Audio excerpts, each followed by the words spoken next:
بحث کا ہمارا حوالہ کیا ہے؟ آدم۔ تو آدم جب ہمارا بحث کا موضوع ہوگا تو پھر آدم کے حوالے سے ہمیں معیشت چاہیے، معاشرت چاہیے، سیاست چاہیے۔ اب مقام آدم کے حوالے سے جب ہم معیشت پر بحث کریں گے تو دو اسالیب ہیں۔ ایک اسلوب ہے کہ آدم صرف آب و گل سے عبارت ہے مادی حوالے سے، اور ایک یہ ہے کہ نہیں، یہ مادیت یا مادی پیکر جو ہے یہ ایک ذریعہ ہے، اور اس کے اوپر ایک اور بڑا مقصد ہے جس کے لیے ذریعہ ہے، یا یوں جس طرح ہم کہہ لیں کہ ہمیں ایک سفر درپیش ہے، سفر کی ایک منزل ہے، اور منزل تک پہنچنے کے لیے ہمیں سواریاں چاہیے۔ سواریاں تو زمان و مکان میں تبدیل ہوتی رہتی ہیں۔ ماضی میں حیوانی سواریاں تھیں، خچر تھے، گھوڑے تھے، گدھے تھے، اور آج اس سے آگے بڑھ کر ہم مطلب ہے اسپیس ٹیکنالوجی میں آ کر طرح طرح کی سواریاں ہمارے پاس آ رہی ہیں، لیکن اصل تو سفر اور سفر کی ڈیسٹنی یا گول جو ہے وہ کیا ہے؟ تو اس حوالے سے بحث میں آ جاتا ہے مقام انسان، مقام آدم اس کائنات میں۔ اور اس طرح کے بنیادی سوالات کو حل کرنے کے دو طریقے ہیں، یا تو مجرد عقل کی بنیاد پر آپ اس کا حل دیں، اس سوال کو حل کریں، یا آپ کا جو سورس ہے وہ وہی ہو۔ تو جہاں تک عقل کا تعلق ہے، عقل کے حوالے سے نوع انسانی کے مسائل کا حل کرنا اور اس مسائل سے اس زمین کو جنت ارضی بنا لینا، یا عالمگیر جو انسانی حکومت ہے، معیشت ہے، معاشرت ہے، وہ پیدا کر لینا، وہ ناممکن ہے۔ کیوں ناممکن ہے؟ کیونکہ ہمارے پاس سورس کیا ہے؟ عقل۔ عقل کی کیا خصوصیت ہے؟ عقل ہمیشہ انفرادی ہوتی ہے، اور اس کا جو مقصد ہے وہ مفاد خویش کا تحفظ ہے۔ ہر انسان کی جو عقل ہے وہ اس کے مفاد کا تحفظ کرے گی، اور اگر اس میں کچھ آگے بڑھیں گے تو کیا ہو جائے گا؟ قبیلہ آ جائے گا۔ اس سے آگے بڑھیں گے تو کیا ہو گیا؟ قوم آ جائے گی۔ قوم سے آگے بڑھ کر عقل انسانی آج تک کوئی ہمیں نظام نہیں دے سکی، اور اس کا آخر کار کیا؟ نیشنلزم ہے۔ نیشنلزم، اور نیشنلزم پھر سامراج کی شکل اختیار کرتا ہے، ہٹلرزم کی، مسولینی کی، کیونکہ ہر قوم جو ہے ان تکون امت ہی اربع من امہ، ہر امت جو ہے، گروہ جو ہے، وہ اپنے مفاد کے لیے بقیہ کو کیا کرتا ہے؟ استحصال کرتا ہے، اس کے ماتحت کرتا ہے۔ اس سے نتیجہ کیا نکلتا ہے؟ بعضکم لبعض عدو۔ ایک فرد ہی جو ہے نا وہ تضادات کا شکار ہوتا ہے، فرد کا مفاد اور قبیلے کا مفاد، فرد کا مفاد، قوم کا مفاد، قوم کا مفاد، اقوام عالم کا مفاد۔ تو اس میں کیا پڑے گی؟ ٹائی۔ جب ٹائی پڑے گی تو آپ کیا کریں گے؟ پرسنل مفاد کو آگے لے کر چلیں گے۔ تو اس وقت صورتحال یہی ہے، اس وقت صورتحال یہی ہے کہ عالمی سطح پر ہم ایک بہت بڑے یعنی عذاب میں مبتلا ہے۔ مثلا انسان نے سائنٹیفک ایڈوانسمنٹ کر کے یہاں تک مقام حاصل کر لیا ہے کہ یہ جو بنیادی اجناس ہیں، یہ گندم، یہ جو، یہ باجرہ، یہ چاول، یہ مکئی، وہ سائنسی ذرائع کو اختیار کر کے ہم اتنے پیدا کر سکتے ہیں کہ روئے زمین پر کوئی ایک شخص بھوکا رہنے کا سوال ہی پیدا نہیں ہوتا۔ لیکن پھر ہم کیوں بھوکے ہیں؟ نصف آبادی جو ہے، کل آبادی کا نصف بھوک میں کیوں مبتلا ہے؟ اس لیے کہ جو گندم پیدا کرتے ہیں وہ اپنے نیشنل انٹرسٹ کو دیکھتے ہیں۔ وہ کہتے ہیں کہ ہم زائد گندم کیوں پیدا کریں کہ اگر وہ مارکیٹ میں چلی جائے گی تو اس کے ریٹ گر جائیں گے، ہمیں ہمارا مفاد منفعت حاصل نہیں ہوگی۔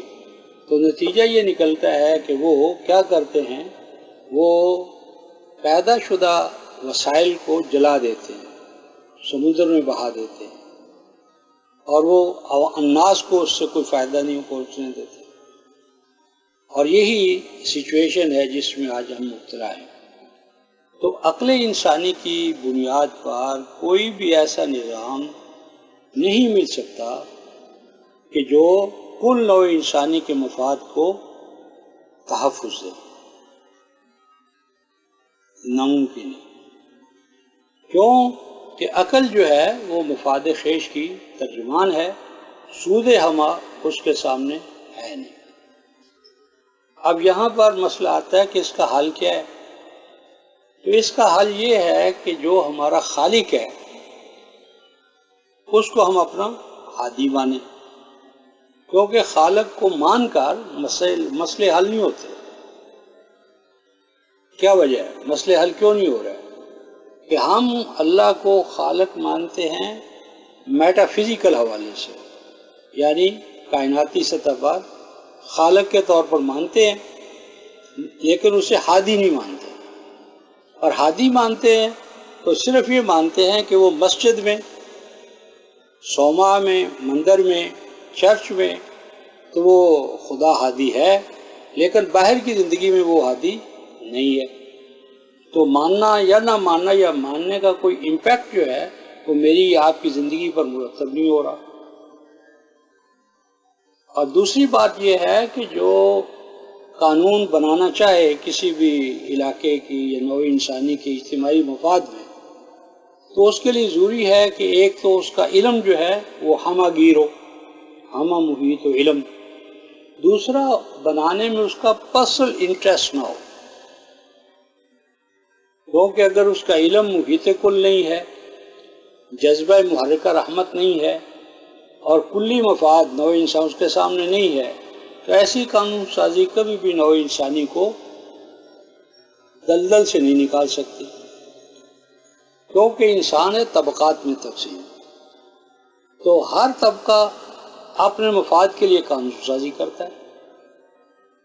اگر گورے ہیں تو وہ گوروں کا تحفظ کر رہے ہیں، کالوں کو تباہ کر رہے ہیں، اور اسی طرح رد عمل میں اگر کالے آ جائیں گے تو وہ کیا کریں گے؟ گوروں کا ستیہ ناش کریں گے۔ شمال والے جنوب کا، جنوب والے شمال کا، عرب عجم عجب۔ تو یہ تقسیمات جو ہیں اگر لا میکنگ اتھارٹی ان کے پاس آ جائے تو کیا ہوگا؟ نوع انسانی کبھی بھی سکھ کا سانس نہیں لے سکتی، امن اور راحت میں داخل نہیں ہو سکتی۔ تو اس کا لازمی تقاضا یہ ہے کہ قانون سازی کا ہم اس کو دیں جو ہمارا خالق ہے، جس کا علم محیط کل ہے، وہ رحمان و رحیم ہے، اور سب سے بڑی بات یہ ہے کہ وہ امپارشل ہے، غیر جانبدار ہے، وہ رب العالمین ہے۔ کیونکہ وہ رب العالمین ہے لہذا وہ گوروں کا، کالوں کا، سفید کا، شمال کا، جنوب کا، عرب کا، عجم کا، ہر ایک کا مفاد جو ہے وہ اس میں محفوظ ہوگا۔ اب یہاں کے بعد ہم دوسرا سٹیپ لیتے ہیں کہ وحیاں تو اور بھی ہیں، قرآن کے علاوہ بھی وہی موجود ہے، جس طرح کرسچینٹی کا دعویٰ ہے یا یہودیت کا دعویٰ ہے یا بعض اور اقوام کا دعویٰ ہے کہ ہمارے پاس الہامی کتابیں، گائیڈنس موجود ہے۔ تو ان الہامی کتابوں میں اور قرآن میں یہ فرق ہے کہ وہ اپنے اپنے زمان و مکان کے حوالے سے تھی۔ کسی کتاب کا یہ دعویٰ نہیں ہے کہ وہ کل نوع انسانی کے مسائل کو حل کرنے کے لیے ہے۔ تو کل نوع انسانی کے مسائل کو یا اللہ تعالیٰ کے رب العالمین ہونے کے مظہر کو جو پیش کر رہی ہے وہ صرف القرآن ہے، الکتاب ہے، کتاب قیم ہے، محیمن کتاب ہے۔ تو یہاں تک آ جانے کے بعد اب ہم قرآنی اقدار معیشت پر بات کرنا چاہتے ہیں۔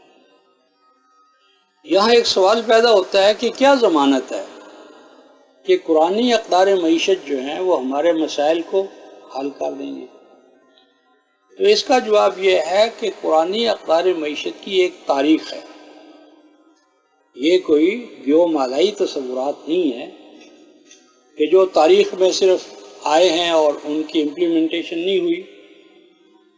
ان قرآنی اقدار معیشت نے ایک انقلاب برپا کیا اور اس انقلاب نے 50 سال کے اندر اندر اس وقت کے کیسر و کسریٰ کے استبداد کو ختم کیا اور نوع انسانی کو ایک بہتر مستقبل حال عطا کیا، اور وہ بہتر حال جو ان کو ملا وہی آج ہمارے سامنے اس معنی میں ہے کہ اس کا یہ انقلاب اسپین تک پہنچا، اور اسپین سے یورپی اقوام نے لیا، اور یورپی اقوام نے یہ کیا کہ اس انقلاب کو نیشنلائز کر لیا۔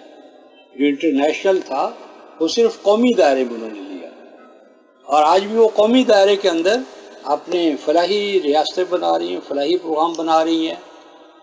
تو یہ تاریخی طور پر قرآن کا جو انقلاب ہے، معیشت ہے، معاشرت ہے، سیاست ہے، وہ اپنا کم از کم 1000 سالہ تاریخی دور رکھتی ہے۔ اس نے مسجد کو، منڈی کو ایک کیا اور تمام نوع انسانی کو کنبہ الہی بنایا، اور یہ 1000 سال اس کا ماضی ہے۔ ہاں یہ ٹھیک ہے کہ اپس اینڈ ڈاؤنز آتے رہے، 19-20 کا فرق پڑتا رہا ہے، لیکن مجموعی طور پر اس نے 1000 سال تک نوع انسانی کی خدمت کا ایک اعزاز حاصل کیا ہے۔